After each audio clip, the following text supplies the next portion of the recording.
Hi friends, వర్షం ఫుల్గా దంచి కొడుతుంది. నెల్లూరులో తుఫాన్ దెబ్బకి చలికి గడగడ వణకాల్సి వస్తుంది.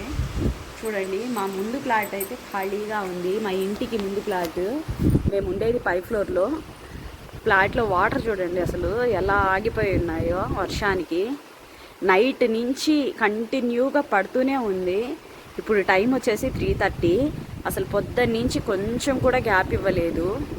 మా గార్డెన్లో చెట్లు చూడండి ఎలా వంగిపోయి ఉన్నాయో. మేము ఈ వర్షానికి గడగడ అంటూ వణుకుతూ ఇంట్లోకి వచ్చి తలుపేసుకుంటున్నాము. బయటికి అస్సలు వెళ్ళట్లేదు. ఇప్పుడు వాష్రూమ్స్లో మనకి గీజర్ ఉంటుంది కదా, వేడి నీళ్ళు వస్తాయి. అలాగే కిచెన్లో కూడా మనకి హ్యాండ్ వాష్ చేసుకోవడానికి లేదంటే అంట్లు కడుక్కోవడానికి కూడా వేడి నీళ్ళు వస్తే భలే ఉంటుంది కదా. అసలు గీజర్ కిచెన్లో పెట్టుకోవచ్చు అంటారా? అలా ఏదైనా ఆప్షన్ ఉందా? ఒకవేళ మీకు తెలిస్తే కామెంట్ చేయండి.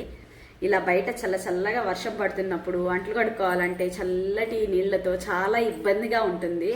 అసలు అలాంటివి ఉంటాయా, లేదంటే నేనే విచిత్రంగా ఇలా ఆలోచిస్తున్నానా అనేది కూడా కామెంట్ చేయండి. Okay friends, bye. Please subscribe.